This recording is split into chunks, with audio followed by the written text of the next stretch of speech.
Alright, today we're making a video about how to replace your cabin air filter on a Genesis G70.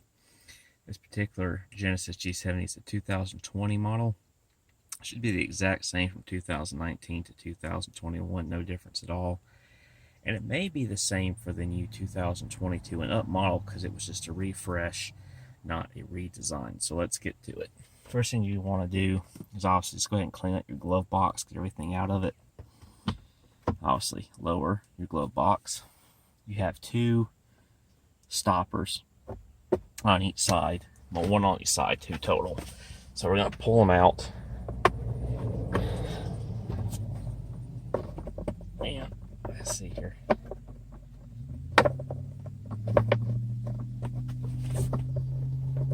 You want a little rubber stopper. There we go. See that little rubber stopper that sits on the end on here. Be careful not to lose these because they could get stuck in. You just pull the actual plastic out and leave the rubber inside and it falls behind. Part's really cheap for this thing. It's like $4. I'm actually going to link this part in the description of the video just in case in the future as these cars age, maybe this gets brittle or it breaks, maybe you lose one, or the rubber itself falls off way behind there and you can't get it out unless you take the whole dash apart. So I will link that part in there. Alright, next thing we're going to want to do, got those stoppers out because you have this little damper. Now you see what this damper is for. It's what slowly allows the glove box to drop. Really, all those stoppers are for, if the rubber, well, they're there to stop the glove box from falling as well. But that little rubber there is just to make it drop a little more smoother because, you know, it's a luxury car. Alright, so I'm going to remove this little piece and just pull on the side. I should have showed y'all, but it's easier. It's better to do this with two hands. But basically, you're just going to put a little pressure on this, and it's just going to pull off. So you hear that little pop. That's off. Your glove box, your cabin air filter is right behind your glove box. You have this little guy right here. You're going to push. I'll show you. It just clips right off. See, you got 2 points that face to the outside of the car, and this little clip guy, and he's on the facing towards the inside of the car. Let's get a little filter here.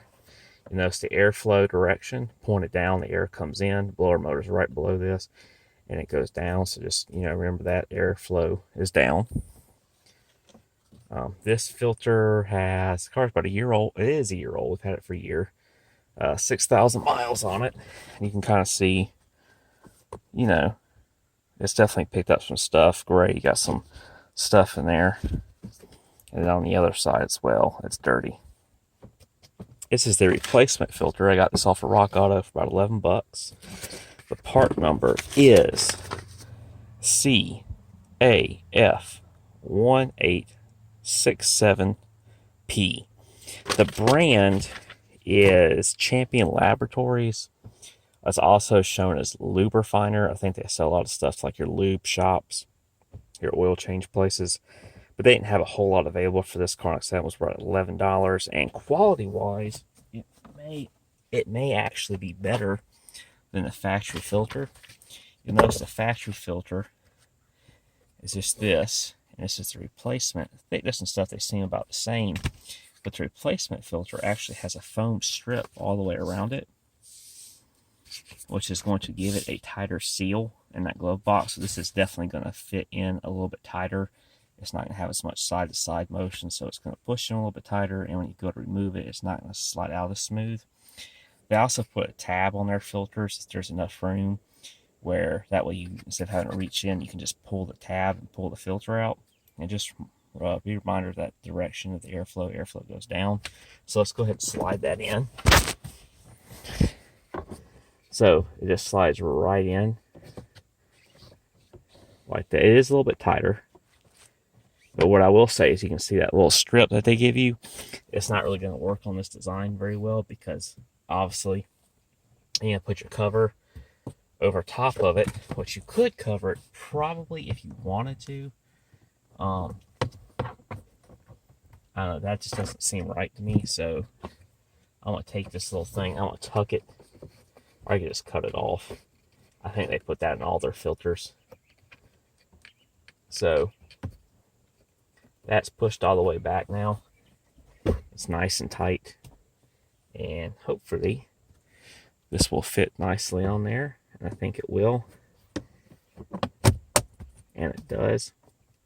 No issues. All right. So that's in there. And I'm going to take our glove box. We're going to raise it back up.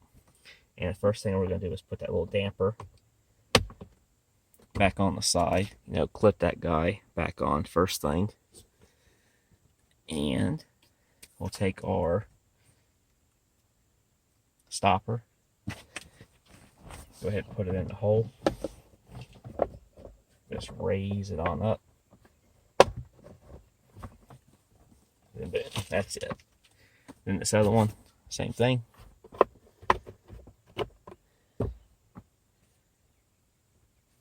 And let's see. We're all good. And just put your stuff back in your glove box. And that is all there is to it. Super easy. I'm going to pause this video for a second. I'm going to start the car. I'm going to make sure the airflow seems to be the same, okay? Alright, tried it out. Made sure there was nothing, you know, funny going on with any type of noises or whatever. Airflow seems just fine. And like I said, this was under about under $11 with shipping. It's probably going to be closer to $15. Definitely a lot better than going to the dealership and paying them to do it, or buying a filter from them as well, which would be quite expensive. And honestly, their filters, it doesn't seem to be anything special. Anyway, I hope this helps somebody. If you have any questions, just leave a comment. I will try to leave the description video to this air filter, but it is from Rock Auto. Rock Auto is constantly changing products, so there's no guarantee that filter is going to be available. But Rock Auto is where I get most of my stuff from. Cabin air filters are going to be under heating and air conditioning in their section. And I'm also going to leave a part number to those stoppers. They're about $4. They sell them, you know, as single units. Their shipping from some of those websites can be quite high, but I will leave the part number because I can see in the future of those rubber stoppers falling off. Hopefully you'll be able to find them, or the plastic itself maybe getting brittle as the car age or whatever, but just, you know, to help someone in the future. Anyway, y'all have a good day.